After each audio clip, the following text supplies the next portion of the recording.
और ऐसी एक बात है किसी के भी, हर इंसान के दिमाग में, जो कभी ना कभी घूमता है, चलता है, आता ही है।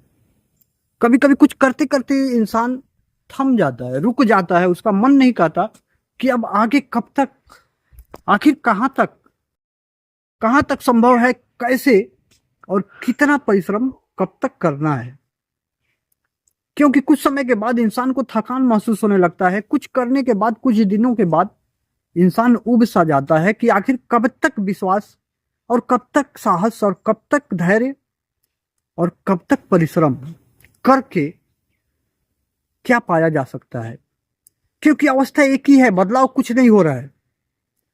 लेकिन ऐसे में एक घटना है जो बहुत ही खूबसूरत, देखे हैं बहुत सारे लोग, टीवियों में जो दिखाया गया है, टीवी सीरियल के माध्यम से, भगवान श्री कृष्ण और उनका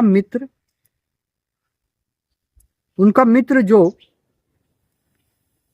सुदामा, बचपन से ही बहुत ही गरीब परिवार का लड़का था। सुदामा जो भगवान श्री कृष्ण जी का प्रिय भक्त और प्रिय मित्र भी था।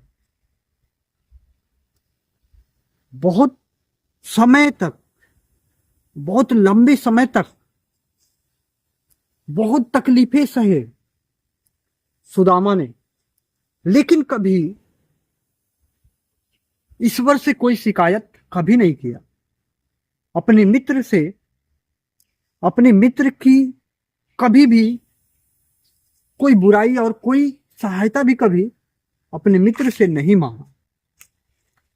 तो सुदामा भी उस तरह से, जिस तरह से भगवान श्री कृष्ण जी का प्रिय भक्त की तरह और प्रिय मित्र की तरह था, भगवान श्री कृष्ण जी भी सुदामा को बहुत प्रिय मानते थे। वो भी परीक्षा पर परीक्षा अपने मित्र का भी ले डाले। काफी लंबे समय तक देखा होगा आप लोगों ने कि बहुत उम्र बीत जाने के बाद एक बार फिर सुदामा को अपने मित्र के पास, भगवान श्री कृष्ण जी के पास द्वारका में जाने की इच्छा हुई। और वहां पर अपने मित्र से मिलने के लिए सुदामा ने इच्छा जताई और अपनी पत्नी से थोड़ा बहुत मूढ़ी के दाने, मतलब भूजा जिसे कहा जाता है, चावल का भूजा, थोड़ा सा लेकर के भगवान श्री कृष्ण जी के पास मिलने के लिए पहुंच गए थे सुदामा जी।